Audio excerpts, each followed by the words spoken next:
What's going on, everybody? And welcome to Justice for Hire Hero Meetup number 26. So this is 25 is a big number. So be at 26. This is awesome, and just super excited to be here with all of our wonderful folks in our community. We have Yu Long, we have Guru Merkaba, we have Sensei Claus coming in, we have AK Wonder here, we have special guest John George, we have Andra coming in right now. And today we are doing a screening. We're actually going to talk about something before the screening that's super important, but we're doing a screening of the very first scene from the first official season of Justice for Hire. So we have a season 0. Everybody can watch season 0 on the JFH app, justiceforhire.app. You can go there to join our cast as a hero or villain or a client that hires heroes and villains. But you can also watch it on YouTube or Instagram, etc. So season 0 is essentially a starter pack of 4 episodes that give you a general sense of what goes on in the JFH cinematic universe, which is cinematic universe centered around the concept of an app that's Uber for heroes, which is our Justice for Hire app. Again, this is a show. It's not actually a vigilante app. So, and this is, of course, produced by ReelwUrld, which is our company, the first social film studio. Our whole intention is to make movies and shows with the world, with communities, and help 1 billion people become superheroes or Jedis or whatever they want to be in their favorite story world. So you can always find out what we're doing on ReelwUrld.com, and you can invest and own a piece of what we're doing and help us build out different genres. What we're doing with JFH, but apply to other genres across movies and shows on wefunder.com/ReelwUrld. That's ReelWurld, because you're in it. So with that said, today, Adam, what's going on? Good to see you. And more folks coming in. We've got a 917 number. I'm not sure what this is, but that's great. So we're going to do the screening, but I wanted to bring this up as people trickle in, because yesterday we had, for the first time, someone posted something. I was on a podcast, like talking about what we're doing, and someone comes and joins the JFH cast. I get the notification on my phone. And for the first time, we had someone come on that was a little bit like scary. And when I mean by scary, they made a profile video that was essentially inappropriate. And, Andra and I just had a conversation about this, and everything that we do here, like, do our best to do it in full transparency. So Andra brought up a really amazing point. She said that if we're viewing his video in the context of the show, it actually could be absolutely valid. And so, but if we're viewing it in the context of like social media, obviously then it could be considered inappropriate. And so the first instinct was, because we've never received a video like this before, and I don't want to go into the character's name, etc., but essentially it was to block the user, like, immediately. It's like, oh, whoa, hold on for a second, we can't say that, can't do that. like that's not cool. Like, hold on for a second. And so, but I'm interested in what the community perspective is here. And after we have this conversation, we'll get to the screening. But I'm really interested in the community perspective of Andra brought up a great point, that really clear direction is what's going to help us all collaborate together. And of course, what we're doing to a certain extent has nearly never been done before, so we're learning as we go.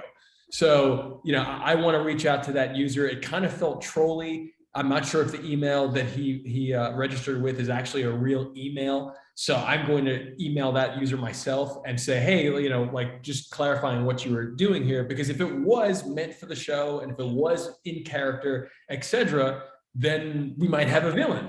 And great, and we need to be prepared to take on villains and create mature storylines around mature subjects. And I'm totally game for that. But I just want thoughts from anybody, please, on like how we should proceed, how we should handle these types of situations in the future, etc. Just to add on that, thanks, Jen. Just to make sure that it's clear. I think what I personally would like, and as a member of the founding team, it's when you join, where's the where's the play where more clarity is needed, because I watched that piece of content from two perspectives. So without you seeing that piece of content, I don't know how this would work. But just in case of the thing is, when you shoot, this is my question, and then I'll give the floor to you guys. When you join, are you joining in character or as yourself? Because this is a movie that we're making. So my expectation as the user would be to join in character.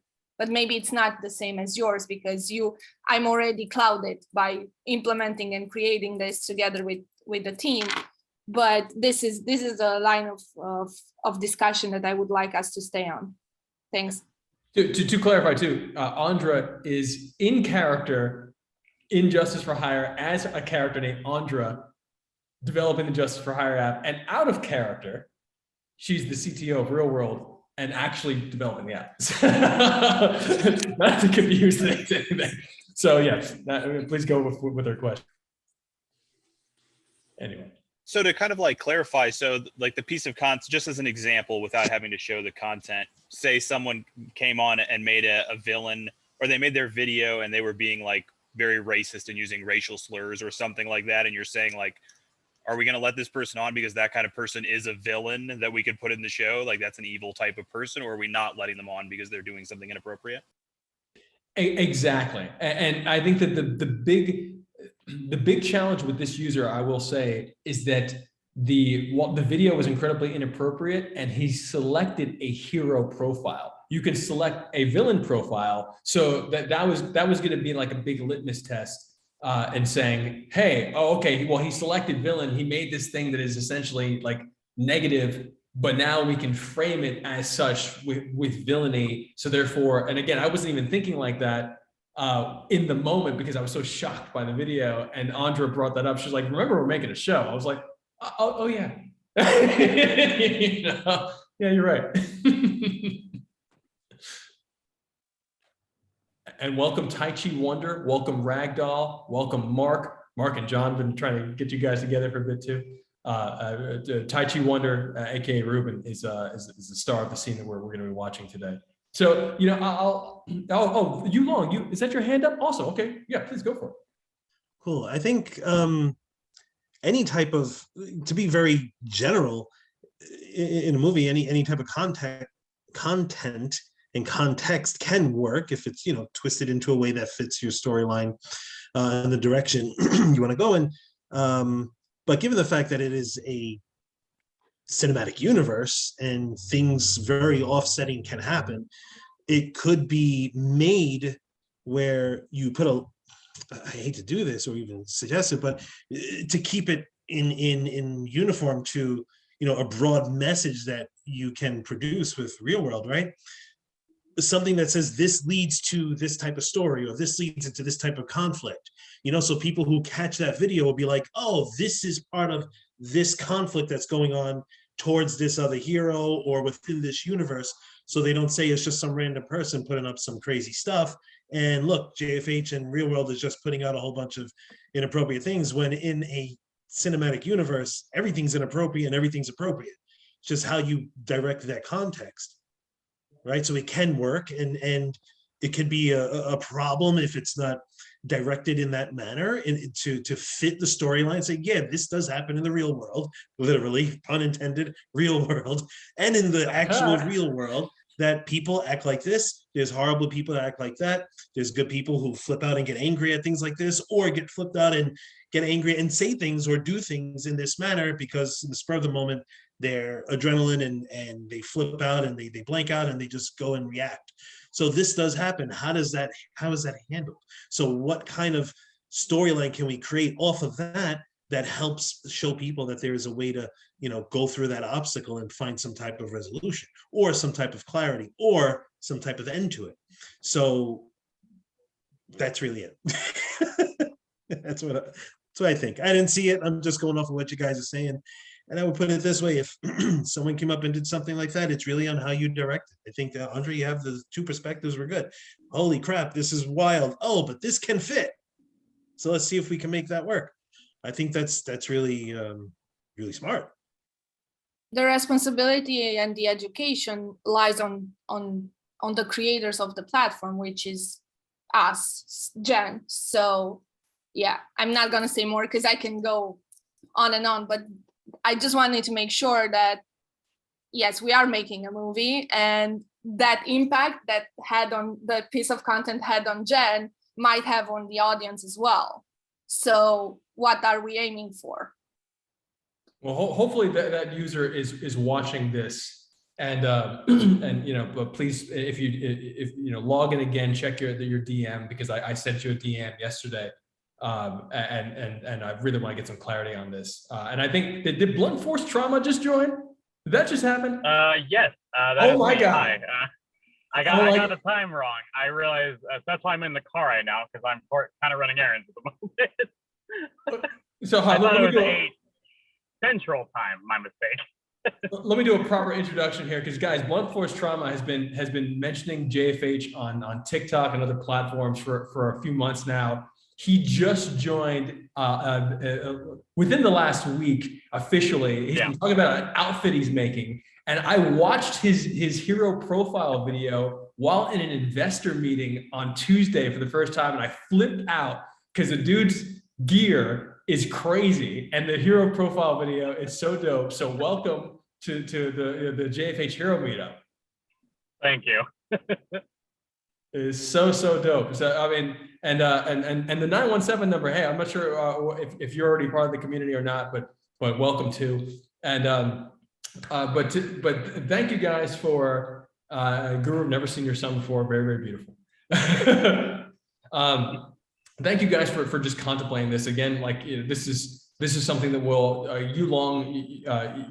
you mentioned the word direction several times, and what we really ideated ReelwUrld being is essentially a director in your pocket. So we need to consistently do a better and better job at giving clear direction to the narratives that we are building together. And there's a balance to a certain extent. The challenge that this user caused yesterday, just seeing something that could be considered inappropriate, is exactly the reason that studios and networks have stayed away from doing exactly what we're doing for years, and the challenges and concerns about it. So like we are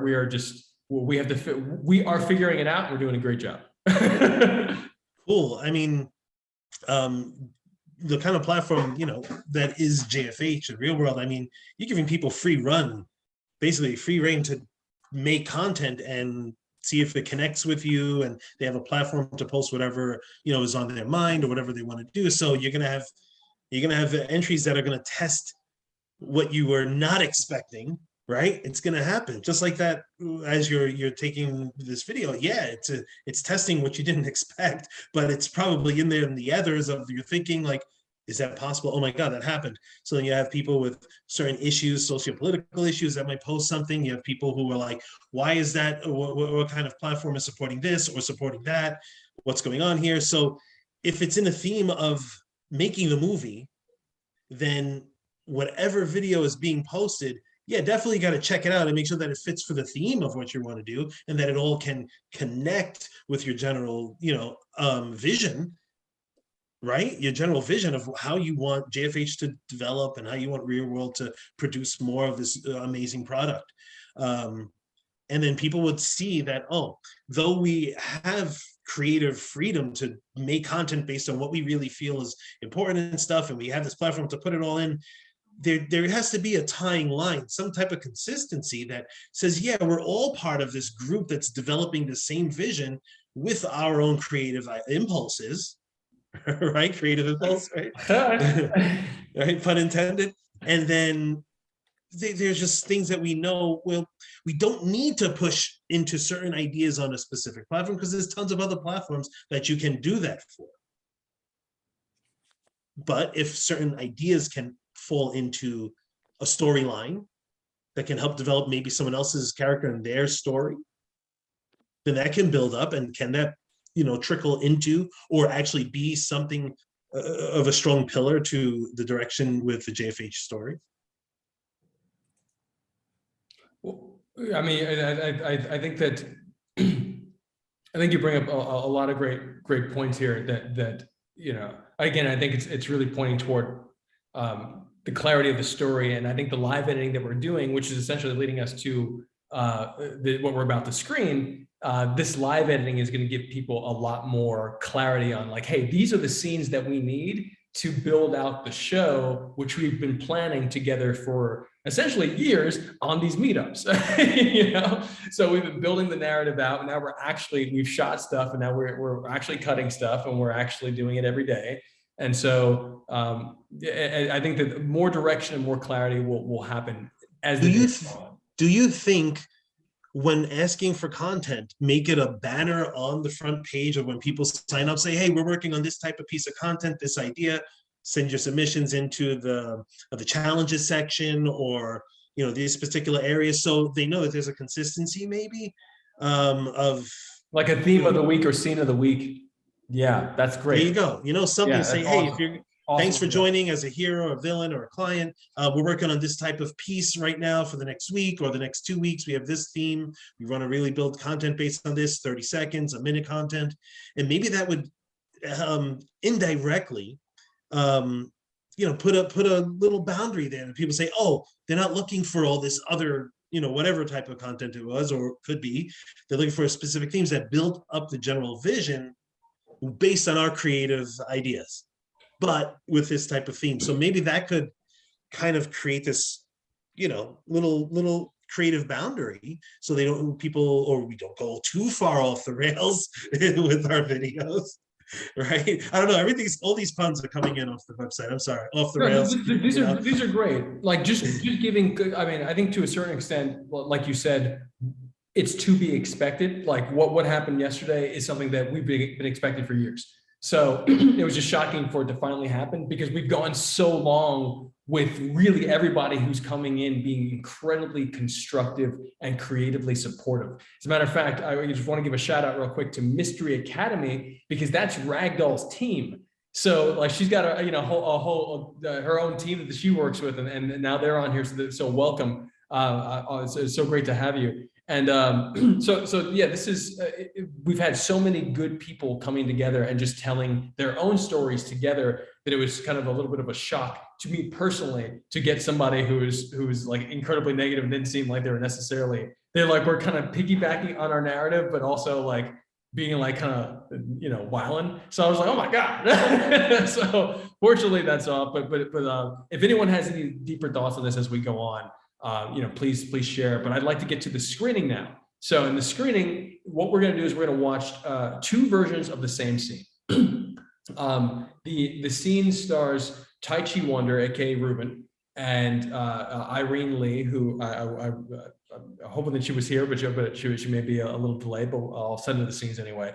And of course, JFH is like, what we're doing here is essentially beyond spoilers. So these scenes, important enough before you watch them, are meant to be part of a montage. And so when I say it's the first scene, I mean it's the first scene that I cut from the first episode, because it was actually the first thing that we shot for the first episode of season 1. So it's supposed to be part of a montage. I'm contemplating, and I think it would probably be cool if we release these scenes as standalone pieces as well as part of the series. And I think that kind of addresses Guru, some of the stuff that we spoke about, I think 2 weeks ago. And so on short form content versus the longer form episodes.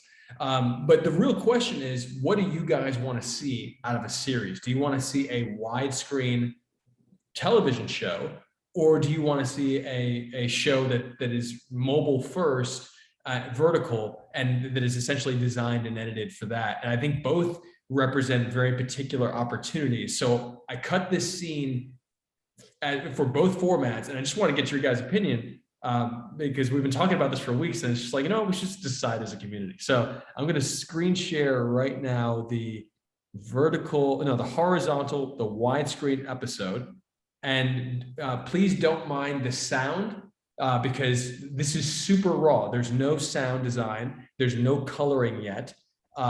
This is also still technically a rough cut.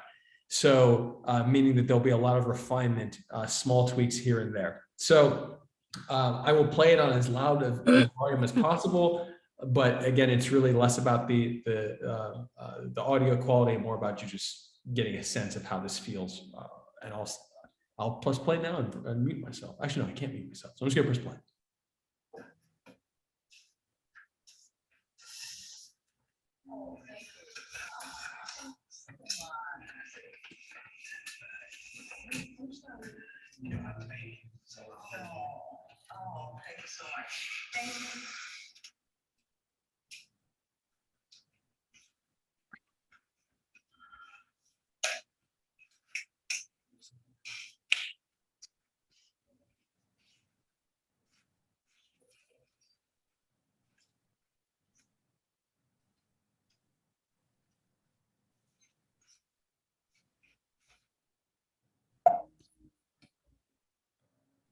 All right, so that was Tai Chi Wonder and delivering some groceries to a client and getting attacked by Cowboy, who is played by UFC fighter Brendan Weaver. And Cowboy is one of the main antagonists of season 1, stalking JFH heroes, interrupting their missions, etc. So now let's watch the vertical version of that. And where did that go? It's right here. Here we go. Oh, close that. There we go. And screen share this other one.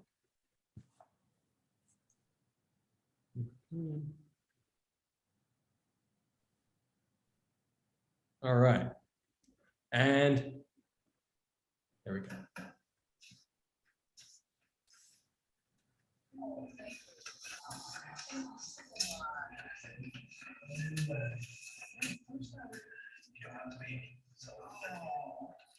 Thanks so much.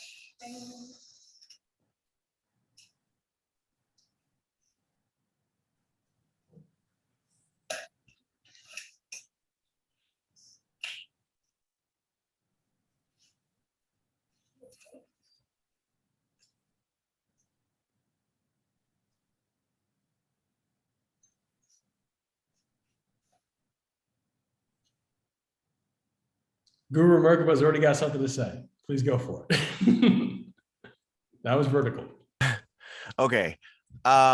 First off, dope. As you were playing the vertical one, one of the cuts I noticed looked a lot better than having, just a square. It was when you put both of them one on top of the other, and we were able to see their interaction and it was still there. I feel like that gives a little bit of like a comic book flair to what it is you're trying to do, and maybe integrating something like that throughout it versus having it just be one of those static shots widescreen shots in a vertical form. So if you're gonna go vertical, I mean maybe if you're filming it vertically in like with that in mind, it'll adapt a little bit more, but like as like a whole, the scene was super cool. I liked when like the flow of it when it was in widescreen, horizontal versus vertical, because you got to see everything, you got to see the flow. It looked cool, but when you went to vertical, it just kind of took me out a little bit as we kept jumping back really far and seeing what was going on. When it got closer, I was like, okay, cool. Like because I was trying to picture it from being on a phone because I'm watching it on a laptop. And so obviously, horizontal is going to be favorable over, vertical, but I was also trying to think about like, if I'm watching it vertical, I don't know, maybe if there was something else in the black space when, the scenes jump to like that vertical, or, just depends. So that's a great, I want to speak to that for a second. So yes, my challenge with screening, I think to weigh the pros and cons here, if we cut, and this is to a certain extent, us opening up the concept of our business model, part of our business model to the community so we can discuss this. Cutting a horizontal widescreen standard format show allows us the opportunity, not to say that we necessarily will do this, but if we can make moves toward this to essentially sell the show and to other platforms such as Netflix, Amazon, etc. and to say, hey, we made a show that your audience can actually view on a TV screen together and check it out. And here are, and then again, anybody who's in the series makes money. Oh, like everyone's supposed to get paid, right? Like that's the intention here. We want to make sure that that people who are participating in the series itself are actually reaping the benefits of a profitable series. So that is absolutely part of the vision of the business model. And we want to follow through with that. However, on the vertical side, the vertical format is so it's so new, and there's so much experimentation and also creative freedom and ability for us to do more or to do new things there, that there's an opportunity for us to make some real strides on the vertical side. My concern is that part of me wants to do both without be splitting focus, and I think that right now we should be laser focused on doing one thing really successfully. But that vertical, when you're saying it's making you jump out of it because it's going from small to double. I love that little double where the double is dope. It gives, like I said, it gives that comic book feel to it. So I was like, that was a genius move on that point. Like as you're kind of going through it. I mean, even some of the zoomed in scenes, that's what I mean. Like that was fine. It got rid of some of the void that was there, and some of that void will be filled up with app notifications, because the JFH app is supposed to be a character to a certain extent itself. I'm concerned at putting the app. I feel like it'll be easier in vertical. And if you watch 3 out of 4 of our season 0 episodes are vertical, and those episodes, for the most part, all the 3 vertical episodes have the most heavy app experience. The app is making its way into the storyline I would say in a organic way. But in the horizontal version, it's a little bit more challenging. And at least for me as a viewer that's used to watching widescreen content, when I see someone's app notification pop up in a movie or a show, it immediately takes me out of the cinematic experience for the most part. Very few of them do it well. So these are the pros and cons that I'm personally weighing and I want to bring to the community. So and Autumn, aka Wonders, got a thought. Yeah, I'm glad you mentioned just imagining the notifications, Jan. That's what I raised my hand to mention. But I also want to say, when I watched it last week on your laptop, I had enjoyed the widescreen version more. I'm on my phone on Zoom right now, and I got a totally different feeling from the vertical version. What I liked about it was it felt accessible in that I could minimize this window and go right to the app and be a part of the show. Whereas when I'm watching on the laptop, that I didn't feel like in an instant I could just immediately take my phone and contribute. So it really, I think the best description is it really made me feel like I was inside the world more. I never left the fictional world of JFH, I guess, watching from a phone. So I just wanted to add that on. And I'd also be curious as people kind of share their thoughts on widescreen or vertical, just to say what platform you see yourself, or do you see yourself watching the series on your laptop, a TV, or your phone? Because that could obviously play into your perspective of the feeling you get from the widescreen and the vertical. Me personally, I definitely interact with a lot of the media that I consume through mobile, whether or not it's YouTube, Twitch, pretty much I use almost entirely mobile. So yeah, I definitely see the benefits of using vertical for mobile, because I guarantee I'm not the only one when it comes to people, especially in modern day where everyone has a phone now.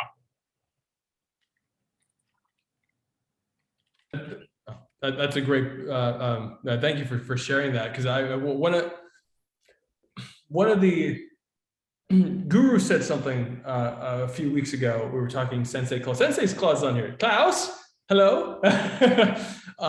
So we were talking maybe last week or the week before about the difference between, and I'll bring up something Sensei said as well. So Guru was essentially talking about the value, or alluding to the value, of a community experience with let's say your family, your immediate, your friends, etc., where you're part of a show and now you can cast it to a screen from your phone. Everyone has a sit back or a lean back experience, which is different than a lean forward experience. So lean forward experience means you're on your phone or you're on your laptop, but then you want to share something with a group of people and you're leaning back and you're watching on a TV, etc. So that invites like more of a community screening experience. And to a certain extent, when you say, hey, we're making movies and shows together as a community,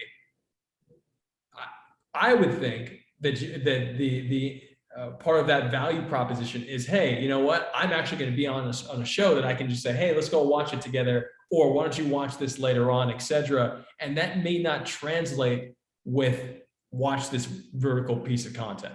So like there's that concern that the feeling of a show may not translate to vertical.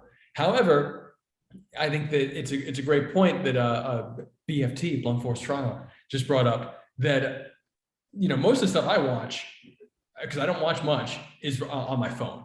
And I watch it very quickly and I enjoy it and I feel good, and then I continue about my day, and I take that information and potentially use it throughout my day in different ways, that inspiration. So I'm still interested in more folks and more perspective on that as well. And any other thoughts, feelings on the formats?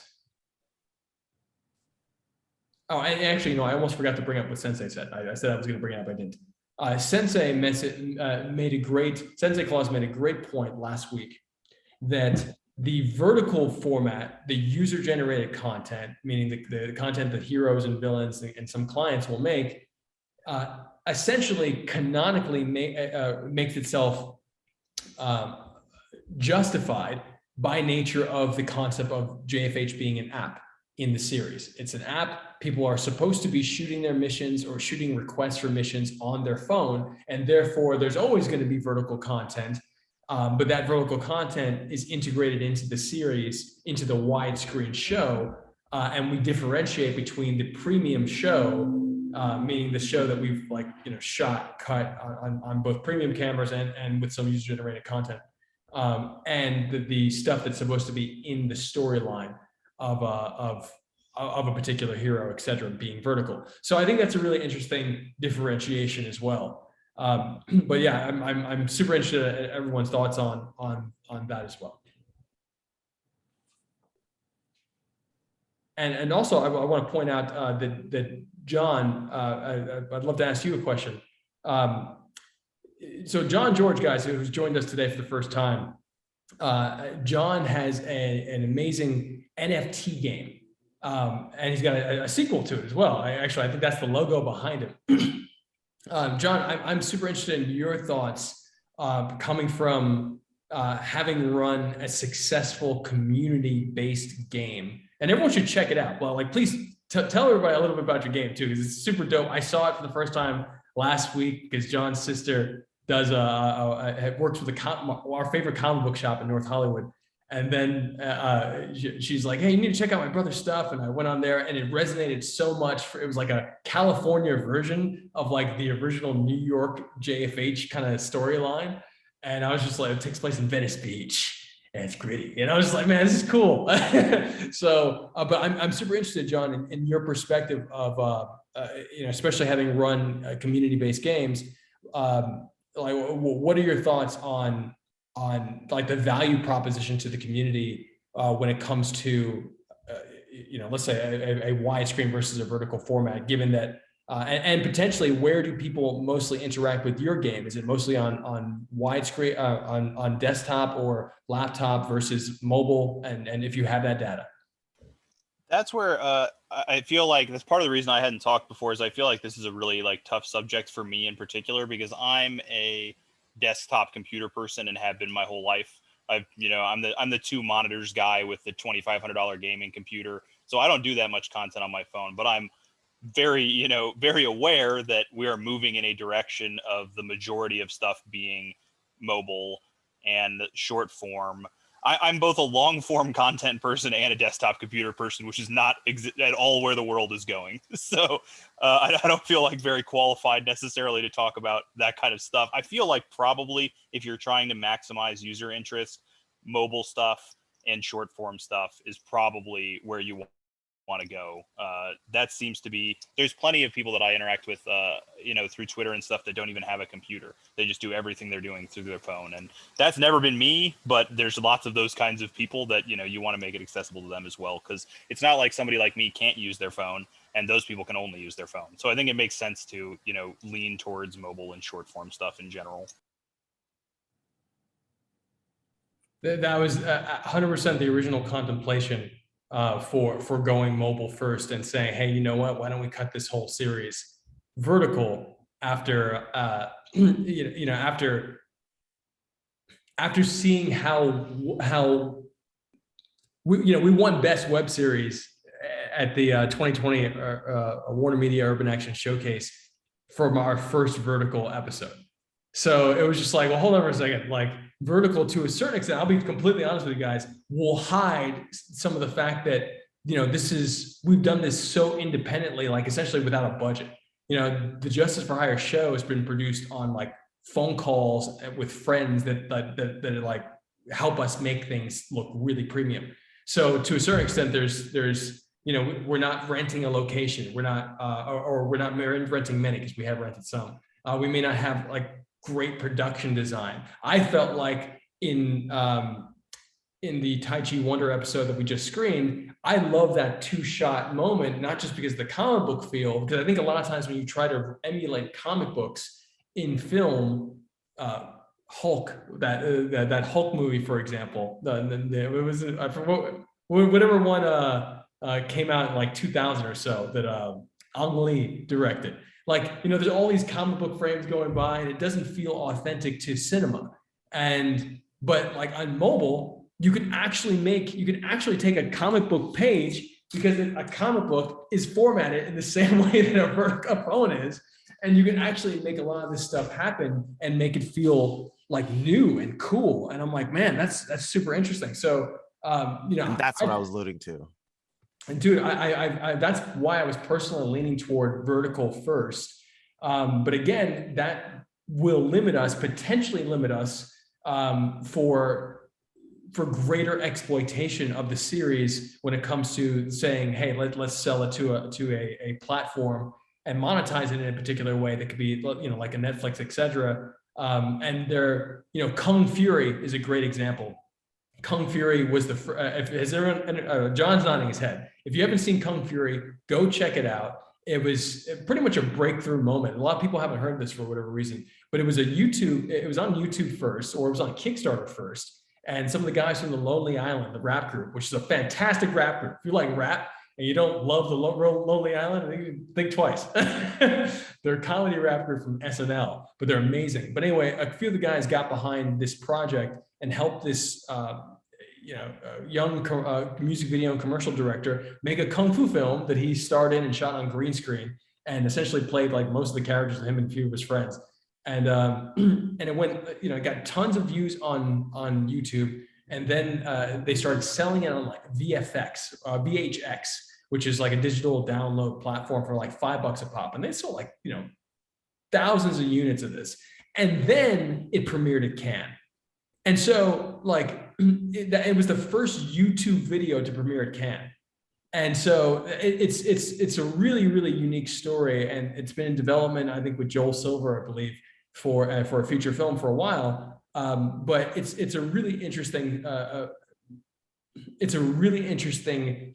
case study of what a piece of content that goes on one platform can do across other platforms and still be considered viable because it's so unique. And I think that what we're doing with JFH, having produced the series where everybody essentially owns their own character and is their own character in a shared cinematic universe, is a very unique value proposition. And I think that story allows us to perform well on our app, perform well on other platforms like TikTok, etc., but still be able to sell to the larger studio networks and streamers, and essentially to be able to monetize in that way as well. So this is really about us just widening our audience, and so that's hence the importance of this question. Maybe we cut both, like I said before. Maybe we cut a widescreen and a vertical version. Sensei, you have something to say?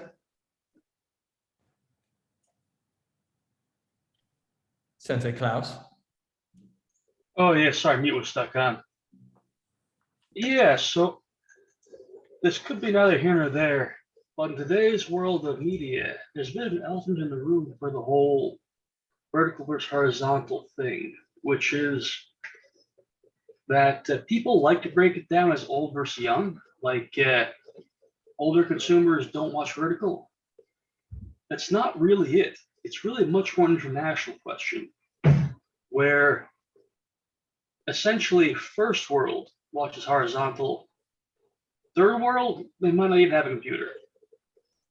It's part of why TikTok was such a runaway success, is that a lot of their traffic comes from outside America, China and India largely, which are enormous populations that are coming online now, especially India. You know, there are well over 1 billion people there, and a few hundred million of them are English speakers. 2/3 of our TikTok audience for JFH is not in the US. So that's great. As a matter of fact, it might even be like 13% of them are actually US, of like 70 something thousand. So that's a great point. That would track. And you know, basically Americans, if I were to guess, probably have more computers than anybody else per capita, with the exception of maybe Japanese. Then you have South Americans who have computers, but not necessarily current ones. You know, they'll be working on something that's like mine, made in 2012 and refurbished, you know? So that's a big thing there, is when you're making that decision, you have to think, do you want to court an international audience? And if so, you really do want to go vertical one way or another. That is a phenomenal point.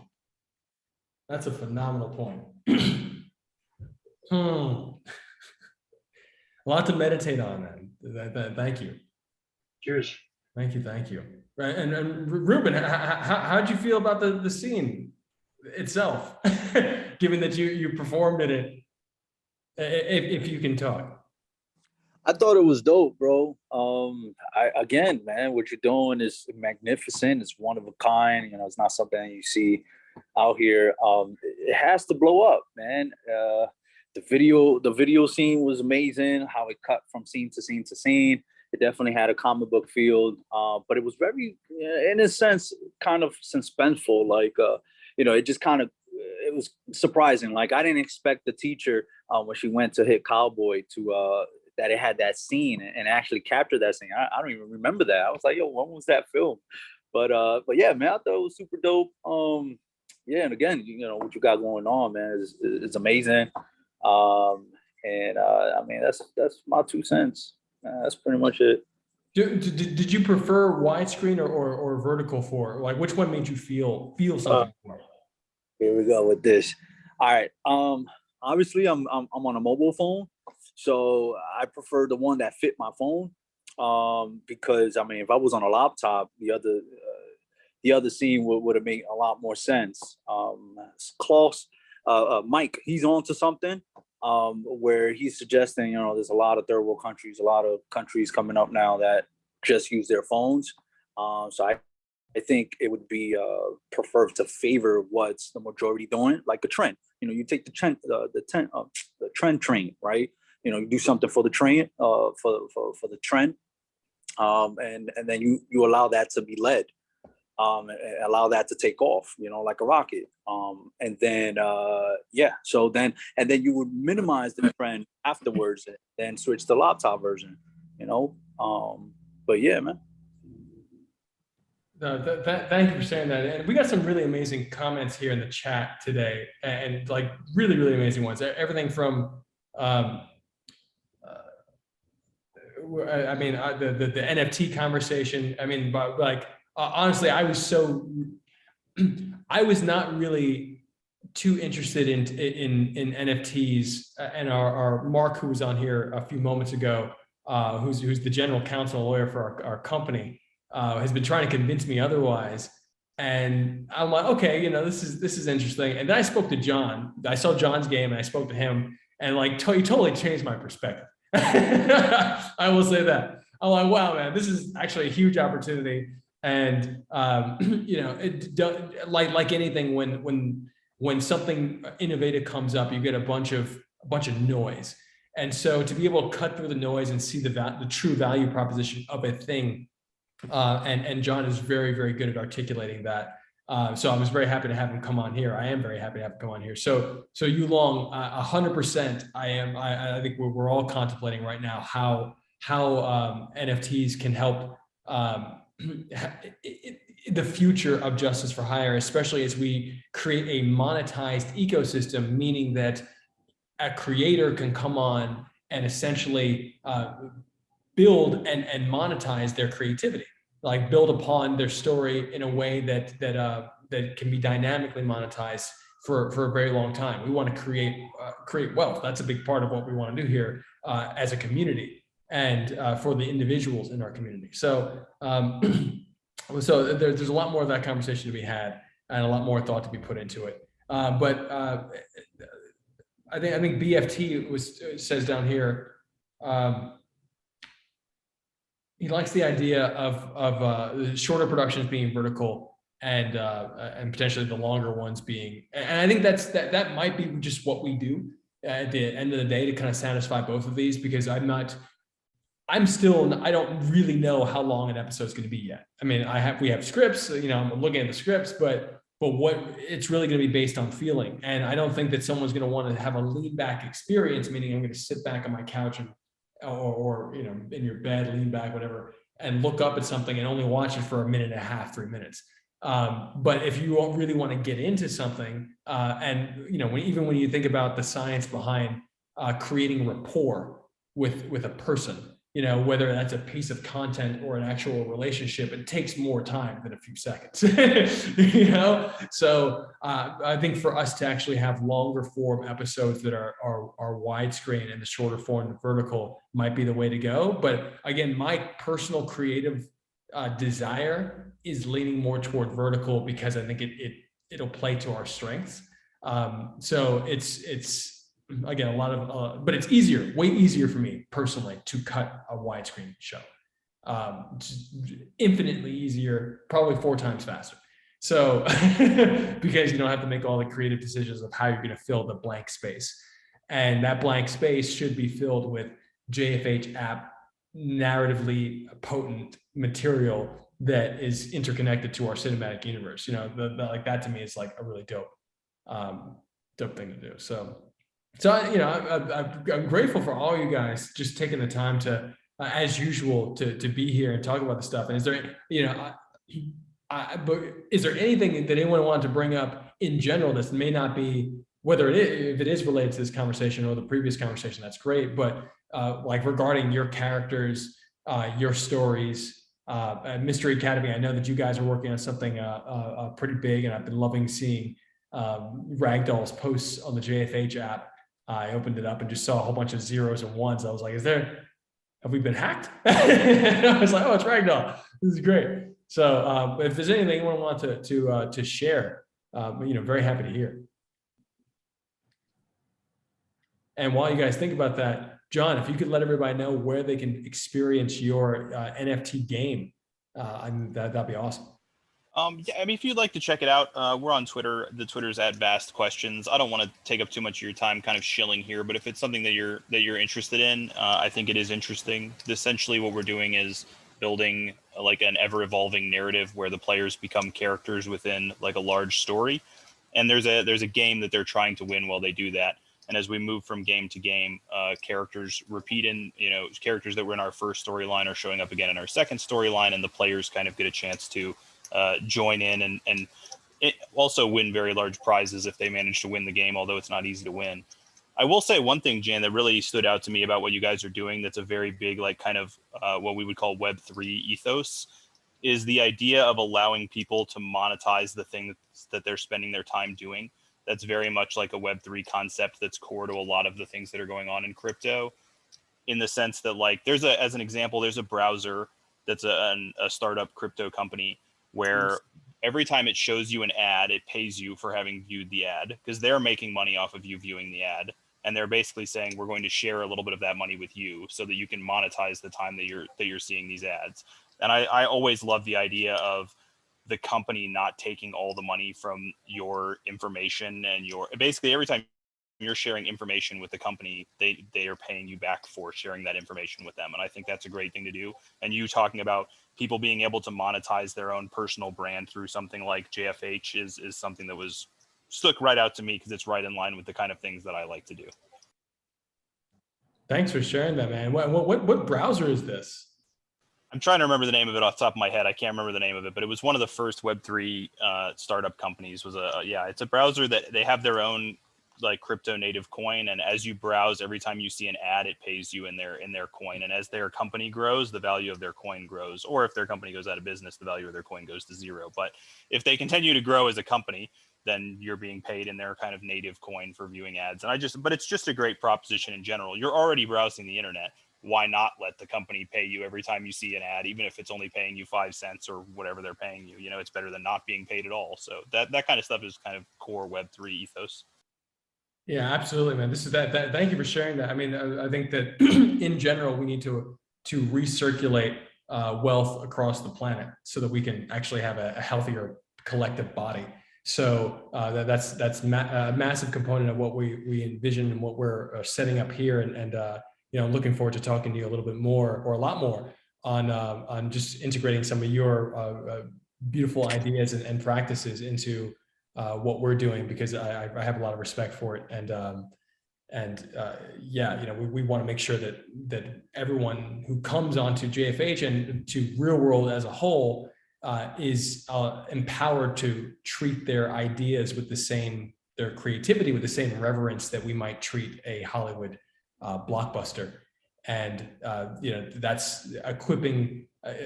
We started our conversation today with hey, we have a challenge in the community. Like, how can we give better direction? Which essentially better direction empowers anyone who comes on the platform to create in a focused way that adds value for them and adds value for the community. So if we look at direction from that standpoint, I think that there's a stigma of like a director saying, this is what I want, you know, like that's not what we're going for. What we're going for is like, hey, this is the universe. This is the cinematic universe. This is the wider story. How can everybody contribute in a way that's meaningful, that adds value to your brand and to the larger narrative? And if that value should span across creative satisfaction, great storytelling, and of course, monetizing in perpetuity.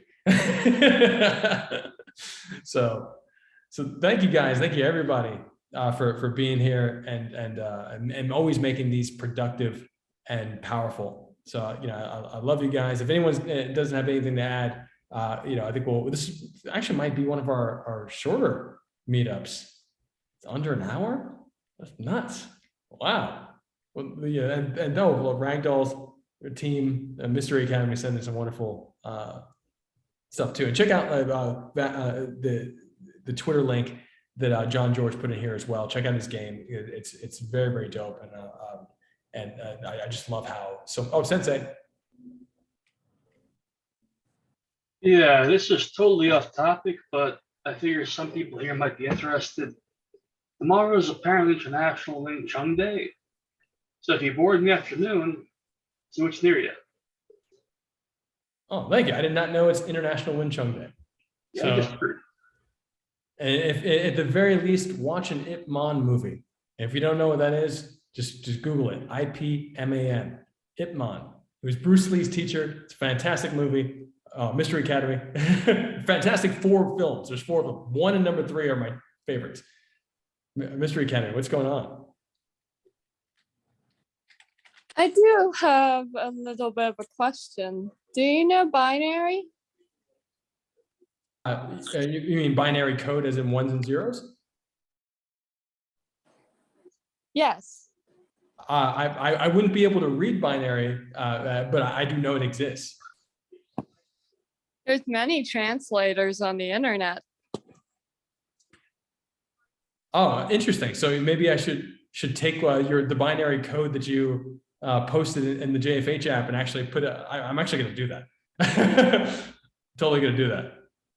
I'm going to screenshot that and put it into a translator on the internet. Thank you for letting us know. And thank you everybody as usual. You may need to copy paste. We found that's what works best. Sorry for interrupting. I love that you're giving us some codes here for the what's happening next in the ragdoll narrative. Klaus? Yeah. So I wasn't going to get into this, but since it seems like you're going in that direction, do you guys know what an ARG is? Yes. Alternate reality game. Ragdoll has also brought that up in some of our cast chats. Yeah, because that's what this sounds like to me. And I don't know how much we want to divide our attention right now, but that could be a good direction to go into in the future. Because JFH is on the cusp of that anyway. It doesn't cover the same territory, but it's brushing up against it. We're totally inspired by everything from hit record to Niantic, meaning I think Niantic's first game, what was their first game? Was it called Niantic? And the company Niantic, which does Pokemon Go, had a game prior to that that essentially proved their model. And that was an ARG, and these are all ARGs. And so what we're doing with JFH is kind of combining a lot of all of these different community experiential ideas, except when you take your phone, you can actually shoot something and then share it with people and watch it. I'd say it's distinctly different in that an ARG has the game itself as the product. The goal is to go out there and play the game. JFH differs in that it's got an external goal, which is to create something. You create content in JFH. So it's not a game in the same way. And it's a lot more like, in some ways, a social network. Where what I'm saying is, given the right mindset, a JFH themed ARG could be a good move in the future. Not that JFH is an ARG, because again, in ARG, the game itself is the point. I think that framing has a lot to do with this, and that if we keep doing what we're doing, we keep doing it, getting better and better every day. Meaning that we're telling better stories, we're making the app experience that much more dynamic, and then we're starting to spill into live events, etc., which is part of what we're planning, which we've already done in the past, and we'll continue to expand upon. Our ecosystem will be able to cross, content creation, gaming, etc. I think very smoothly, and I think all those things. There is a way where all of that works together in one ecosystem, and so I think we'll get there. So yes, it's a long yes. I completely agree. And Mystery Academy. That's why we had mentioned unfiction in earlier conversation, due to the fact that it seemed, I'm not sure if you're familiar with it, but it quite seems similar to the current project of JFH. I still have to look more deeply into the games that you recommended. I still have the window open for some of the I think the Funhouse thing you recommended as well. But I'm totally going to dive in. and again, thank you everybody for all that you share, all that you create. Again, for me personally, this is a consistent dream come true. So, I'm just from the bottom of my heart, personally, thank you. And for anybody who's watching and thinking about joining, you can join the cast from justiceforhire.app, and you can become a hero, a villain, or a client that hires heroes and villains, which out of character, really what that means is that, you're writing stories for people to take on and to execute on, like missions. And we talk in character and out of character. If you're in characters, there's the character you created; out of character is the person you actually are. So it's real fun times. If you want to be a part of our studio and help us build out more movies and shows the way we're making JFH, with communities, producing with a global community, global cast, you can go to wefunder.com/ReelwUrld, ReelWurld, because you're in it. and invest in the company, become part of the team. And it's a wonderful journey we're on, and it's a multi-year plan to essentially redefine the film and television industry worldwide. And it's an inevitable thing that's already happening, like real world or not. Like the world's going social, everyone's working together. The world's going to be a really wonderful community-based loving experience all the time. So that's it. Thank you, everybody. And I hope you have a wonderful weekend. And until the next Hero Meetup, I'm going to press stop here, and we'll see you soon.